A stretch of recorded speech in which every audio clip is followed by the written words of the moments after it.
సూర్యాపేట జిల్లాతో పాటు తెలంగాణ వ్యాప్తంగా కలకలం రేపిన పరువు హత్య కేసులో పోలీసులు 6 నిందితుల్ని అరెస్ట్ చేశారు. నిందితుల వద్ద నుంచి ఒక ఎర్టిగా కారు, ఒక కత్తి మరియు 5 సెల్ ఫోన్లు, ఒక ప్లాస్టిక్ సంచి, తాడు, పిల్లల మరికి చెందిన భార్గవి, మామిళ్ళగడ్డకు చెందిన వడ్ల కొండ కృష్ణ అలియాస్ మాలా బంటి పెద్దలను ఎదిరించి ప్రేమ వివాహం చేసుకున్నారు. దాంతో కృష్ణపై పగ పెంచుకొని ప్లాన్ ప్రకారం అతన్ని అమ్మాయి బంధువులు హత్య చేశారని సూర్యాపేట జిల్లా ఎస్పీ సన్ప్రీత్ సింగ్ తెలిపారు. ఈ పరువు హత్య కేసులో షాకింగ్ విషయాలు వెలుగులోకి చూస్తున్నాయి. సూర్యాపేట మండలం పిల్లలమర్రి గ్రామానికి చెందిన కోట్ల బుచ్చమ్మనే ఈ పరువు హత్య జరగడానికి కారణమని సమాచారం. నానమ్మ బుచ్చమ్మ కళ్ళలో ఆనందం చూసేందుకు మరోవైపు గ్రామంలో తమను తలదించుకునేలా చేసిన కృష్ణను హత్య చెయ్యాలని నవీన్ ఇదంతా ప్లాన్ చేశాడు. నానమ్మ బుచ్చమ్మలకు కొలపిచ్చి ఉందని, ఆమెనే తన సోదరులను రెచ్చగొట్టి తన భర్త కృష్ణను హత్య చేయించిందని భార్గవి ఆరోపించారు. కులాంతర వివాహం చేసుకున్నందుకు కృష్ణను చంపివేయాలని తన కొడుకు మనవణ్ణి నానమ్మ రెచ్చగొట్టడమే కాకుండా హత్యకు దారి తీసినట్లుగా తెలుస్తోంది. నానమ్మ కలలో ఆనందం చూసేందుకు కృష్ణను తన అన్న నవీన్ హత్య చేశాడని చెప్పారు. హత్యకు కారణమైన సోదరుడు నవీన్, నానమ్మ బుచ్చమ్మలకు ఉరిశిక్ష వేయాలని బాధితురాలు భార్గవి డిమాండ్ చేశారు. అయితే కేసులో అరెస్ట్ అయిన నిందితుల వివరాలు ఎలా ఉన్నాయి? A1 కోట్ల నవీన్, వయసు 24 సంవత్సరాలు.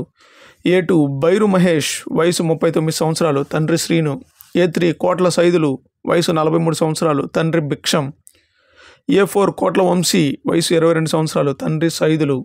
A5 కోట్ల బుచ్చమ్మ, వయసు 60 సంవత్సరాలు, భర్త లేడు. A6 నువ్వుల సాయి చరణ్, వయసు 23 సంవత్సరాలు. అయితే అసలేం జరిగిందంటే, హత్యకు గురైన కృష్ణ పిల్లలమరికి చెందిన కోట్ల నవీన్కు పరిచయం ఉంది. కృష్ణ తరచూ నవీన్ ఇంటికి వెళ్తూ ఉండేవాడు. ఈ క్రమంలో నవీన్ సోదరి భార్గవితో పరిచయం ఏర్పడి అది ప్రేమగా మారింది. వీరి ప్రేమ వ్యవహారం తెలిసి భార్గవిని పెద్దలు మందలించారు. కృష్ణ భార్గవి గత ఏడాది ఆగస్టు 7న పెద్దల్ని ఎదిరించి ప్రేమ వివాహం చేసుకుంది. కులాంతర వివాహంపై నానమ్మ బుచ్చమ్మ మండిపడింది. ఎలాగైనా కృష్ణను హత్య చెయ్యాలంటూ కుటుంబ సభ్యులను రెచ్చగొట్టింది బుచ్చమ్మ. నానమ్మ సంతోషం కోసం కుటుంబం పరువు తీసిన కృష్ణను చంపడమే కరెక్ట్ అని భావించాడు నవీన్. తన సోదరుడు వంశీ, అతని స్నేహితుడు బైరు మహేష్తో కలిసి కృష్ణను హత్యకు ప్లాన్ చేశాడు. బైరు మహేష్తో కృష్ణకు పరిచయం ఉండడంతో కృష్ణకు ఫోన్ చేసి రప్పించాడు. అతను గత 6 నెలల్లో మాల బంటిని హత్య చేయాలని ప్లాన్ చేసి 3 సార్లు ఫెయిల్యూర్ అయ్యారు. ఈసారి అలా కాకూడదని జనవరి 26న మహేష్తో ఫోన్ చేయించి కృష్ణను రప్పించారు. మహేష్ మద్యం సేవించగా కృష్ణ కూల్ డ్రింక్ తాగాడు. పార్టీ అయిపోయే సమయంలో నవీన్ వంశీలకు ఫోన్ చేసి అలర్ట్గా ఉండాలని మహేష్ చెప్పాడు. పార్టీ అయిపోయాక మద్యం సేవించని కృష్ణ స్కూటీ స్టార్ట్ చేయగా వెనక కూర్చున్న మహేష్ ప్లాన్ అమలు చేశాడు.